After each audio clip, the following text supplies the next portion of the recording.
नमस्कार, बहुत स्वागत है आप सभी का जी मध्य प्रदेश छत्तीसगढ़ देख रहे हैं आप। मैं हूं आपके साथ कोमल गंगवार।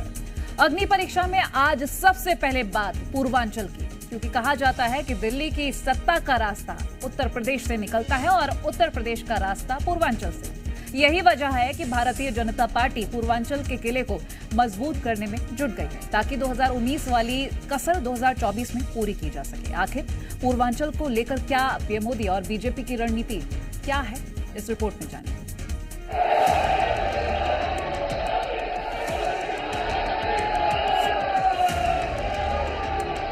कोई माई का लाल पैदा हुआ है जो सीए को खत्म कर सके?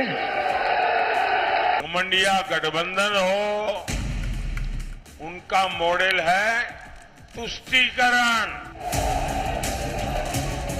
यूपी में 4 चरण का मतदान पूरा हो चुका है और अब 5वें चरण के लिए पीएम मोदी ने भी पूरी ताकत झोंक रखी है। खासकर पूर्वांचल की सीटों पर बीजेपी का फुल फोकस है और इसका सबूत है प्रधानमंत्री की आज पूर्वांचल में ताबड़तोड़ रैलियां।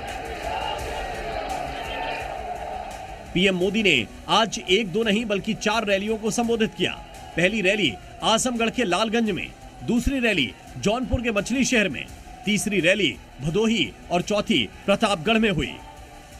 आजमगढ़ वालन के पास इस चुनाव के दौरान यूपी में एक दिन के अंदर ये पीएम मोदी की सबसे ज्यादा रैलियां थीं और ये साफ बताती हैं कि बीजेपी अपने पूर्वांचल के किले को मजबूत करने में जुटी है। आज पीएम मोदी की पहली रैली आजमगढ़ में थी, जहां एमवाई समीकरण को बेहद मजबूत माना जाता है, मगर प्रधानमंत्री ने सीए के बहाने आजमगढ़ से विपक्ष को ओपन चैलेंज देकर अपने इरादे जाहिर कर दिए। इंडी गठबंधन वाले कहते हैं जिस दिन मोदी जाएगा ये सीएए भी जाएगा। कोई माई का लाल पैदा हुआ है जो सीए को खत्म कर सके? बीजेपी जानती है कि एमवाई फैक्टर समाजवादी पार्टी के फेवर में है और इसी की बदौलत 2019 में एसपी ने आजमगढ़ पर कब्जा जमाया था, मगर बीजेपी 2019 की कोई भी गलती दोहराने के मूड में नहीं है। आजमगढ़ को पहले जिन लोगों ने परिवार की बपौती बनाया था, वे लोग आज बेनकाब हुए हैं। खासकर पीएम मोदी विपक्षी गठबंधन की हर कमजोर कड़ी को जनता के सामने उजागर कर रहे हैं। हम लोगों का रास्ता है संतुष्टीकरण।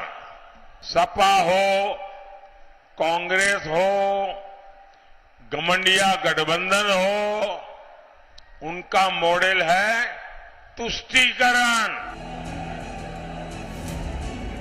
यूं तो पूर्वांचल को मोदी योगी का गढ़ कहा जाता है, मगर फिर भी बीजेपी कोई कसर नहीं छोड़ना चाहती और पूर्वांचल के लिए खास प्लान के तहत काम कर रही है और पीएम मोदी इस प्लान का मेन पार्ट है। पीएम 21 मई को दोबारा पूर्वांचल के दौरे पर आ सकते हैं। प्रधानमंत्री जौनपुर और भदोही में 2 रैलियां करेंगे, साथ ही बस्ती और देवरिया में भी पीएम की जनसभा होगी। इन सीटों पर छठे चरण यानी 25 मई को मतदान होना है। पूर्वांचल की ज्यादातर सीटों पर बीजेपी का सीधा मुकाबला समाजवादी पार्टी और कांग्रेस गठबंधन से है। इन दोनों पार्टियों की भी पूर्वांचल को लेकर अपनी रणनीति और दावे हैं। कुछ लोग राजनीति में आत्म तुष्टीकरण में जी रहे हैं और देश मनमर्जी वालों से नहीं चलना है। एक एक नागरिक संविधान की बात सुनना चाहता है, मन की बात नहीं।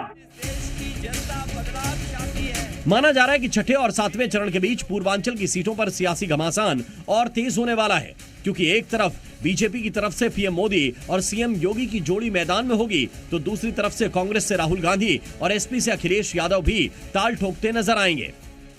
अब देखने वाली बात होगी कि पूर्वांचल में इस बार किसका पावर चलता है। फिर से मोदी मैजिक दिखेगा या यूपी के 2 लड़के कमाल करने में कामयाब होंगे। ब्यूरो रिपोर्ट, जी मीडिया। लोकसभा चुनाव के 5वें, छठे और 7वें चरण में पूर्वांचल की 30 लोकसभा सीटों पर मतदान होना है। 2019 के चुनाव में इन 30 सीटों में से बीजेपी को 21, बीएसपी को 6 और एसपी को 1 और एनडीए की सहयोगी पार्टी अपना दल को 2 सीट्स मिली थी। जिन 7 सीटों पर बीजेपी को 2019 में हार का सामना करना पड़ा था, उनमें से 5 सीट्स ऐसी हैं जिन पर इस बार भी बीजेपी के लिए टफ फाइट हो सकती है। ये सीटें हैं घोसी, आजमगढ़, गाजीपुर, जौनपुर और अंबेडकर नगर। हालांकि बीजेपी की कोशिश ये है कि इस बार कांग्रेस और समाजवादी पार्टी के गठजोड़ को मात देने के लिए उनके एमवाई समीकरण को तोड़ा जाए। साथ ही बीजेपी की नजर दलित वोटर पर भी है। दरअसल पूर्वांचल में आधी आबादी मुस्लिम, यादव और दलितों की है। आपको ये भी बता दें कि पूर्वांचल में मुसलमान 17%, यादव 13 से 14% और एससी 20 से 21% है, जो कुल आबादी का 50% होता है।